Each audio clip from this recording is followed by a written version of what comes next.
Happy Halloween. Happy Thursday. Happy drag yourself along the driveway day.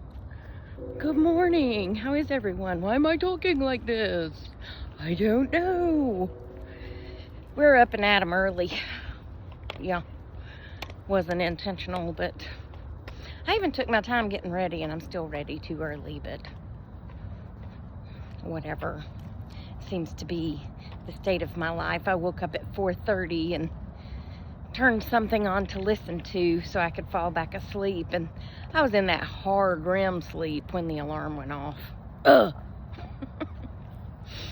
Well, the saga continues.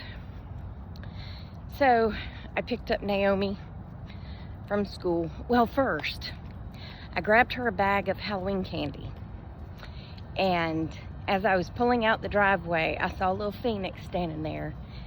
So I called her over and I gave her a Rice Krispies treat and a sucker. I go get Naomi. I give her the bag. All is well.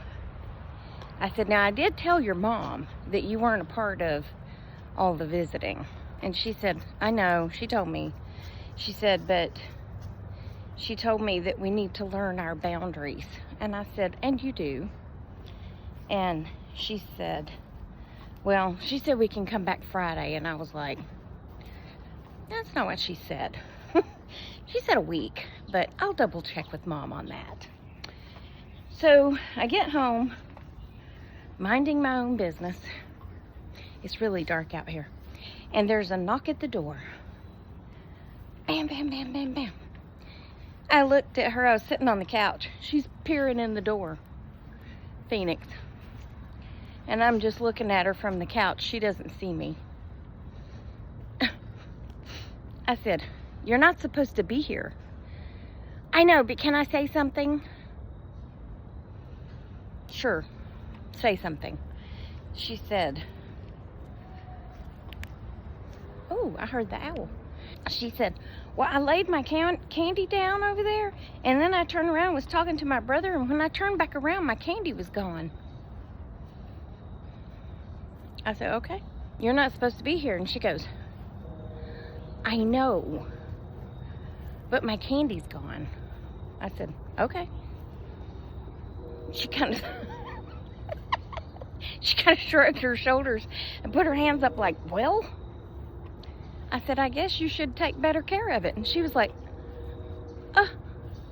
I said, and besides all that, you're not supposed to be here.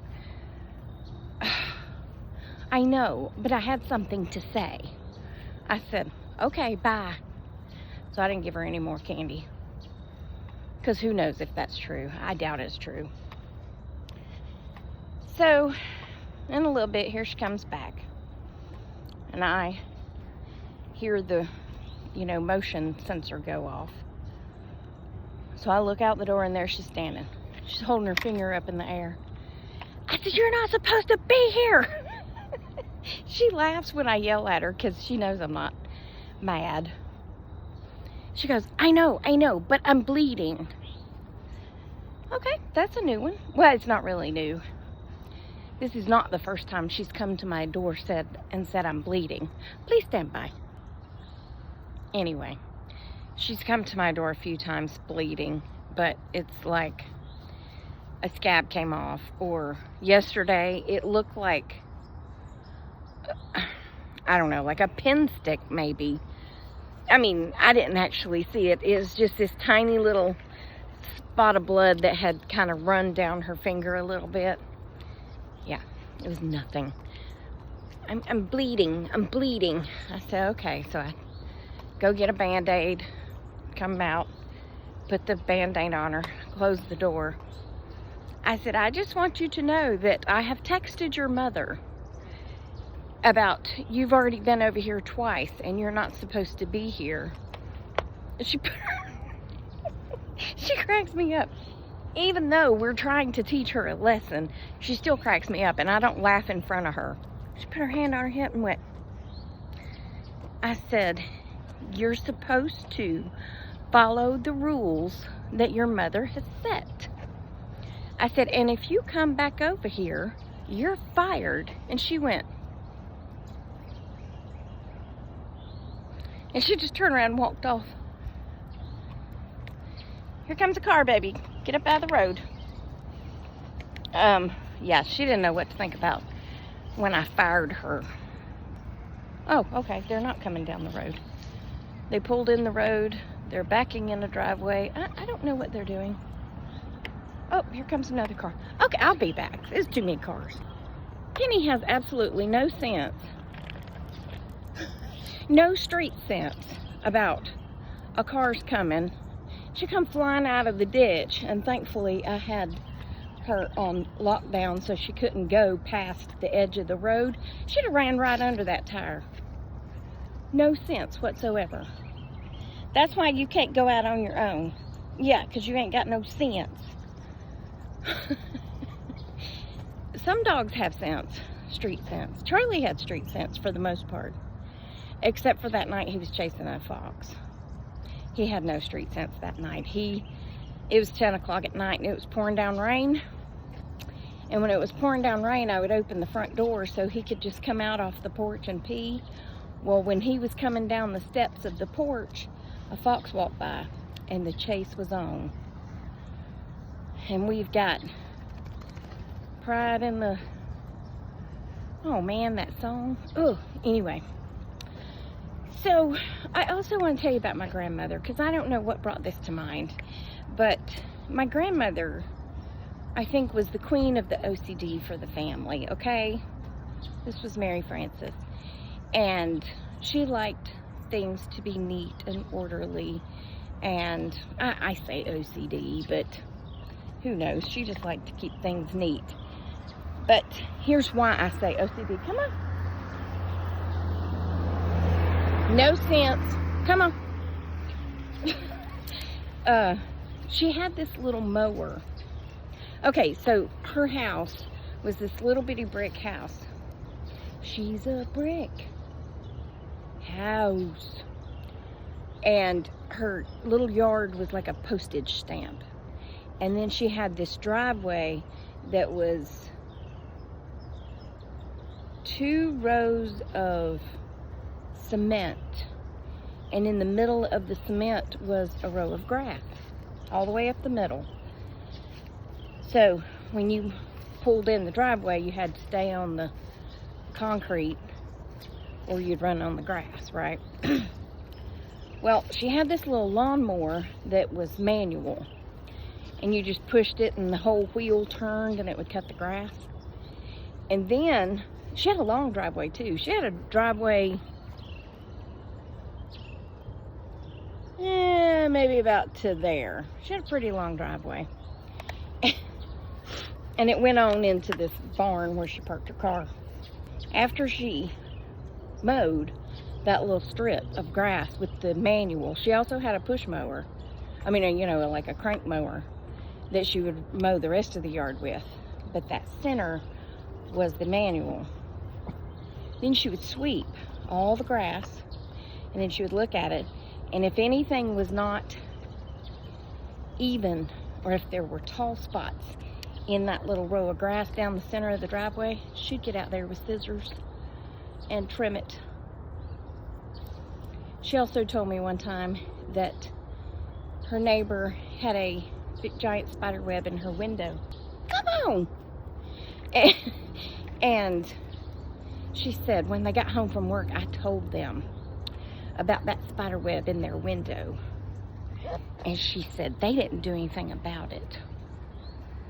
So the next day, I got up and went out there and I cleaned that spider web out of their window. Oh, no, you didn't. She also had all her trees cut down because she was tired of leaves. Phoenix did this. Hold on. Phoenix did this to my pumpkin. She laid a rock on it and some flowers. She did that 2 days ago, not yesterday. Anyway, I thought that was funny. Okay, I'm at work. Isn't it amazing how fast things happen? Just a second ago, I was walking in my door and now I'm at work. Just like that. I can't really do that all that well because that thumb still don't work so well. Anyway, we won't talk about that. But yeah, Frances was, she's pretty particular about her yard. And when she could, she was out there raking every day in the fall. If one leaf fell and she saw it, she would go pick up that leaf. She couldn't stand it. So she ended up having all the trees cut down. And then the neighbors were not keeping up their leaves. They were not raking them or whatever. So all the leaves were blowing into Fran's yard. And she didn't like that either. So then she'd get mad at them and tell them that they needed to clean up their leaves. Now, I'm one of those people. She'd have been mad at me because I believe in letting the leaves lay there, or when you cut the grass, chop them up and they'll go back into the ground and nourish the ground. There's some sort of science behind it, and I'm not a science person per se, you know, so I'm more of a spelling bee champion, and I like math, not hard math, just math, you know, normal math. Don't put no algebra in front of me, because I'm gonna be like, I don't know what that means. I didn't have to take it in high school, so I didn't. I avoided algebra and all that nonsense. Yeah, but I'm looking forward to the trick-or-treaters. I hope I have more than just Phoenix and Naomi, because I do enjoy seeing them. I'm hoping that since the kids that live behind me have met me, and the kids that live across the street from them have met me, I hope they'll all come to the house. Because usually, I mean, I don't think my driveway is that long, but usually they will go to like David's house and where the girls live, and they'll even go to the one next door to that. And I'm sitting out there going, hey, I've got candy, sitting on my driveway with a basket full of candy, and they don't come up my driveway. Do I look like that neighbor that you should be afraid of? Huh? Am I the one that's yelling, get off my lawn, kid? No. Yeah, I'm at work, so I hope y'all have a fantastic day, okay? Remember that I love you. Jesus loves you. I hope he's coming back soon, because these people be crazy, okay? And I will talk to you on the next Tracy Tries. Toodles, my noodles. Stay silly, my friends, and smile. Pisses people off, makes people happy, or just makes them wonder what you've been up to, okay? It might make them think you're crazy, too, if you just walk around going, maybe don't smile like that. Maybe smile like, here's what I do. When I pass people in the grocery store, that's my standard no upper lip smile. And they just look at me like I'm crazy. So I'm like, I get like Phoenix when I told her she was fired. That's what I'm going to start doing to people. If they don't smile, I'm going to go. Anyway, I'm going to work now. Goodbye.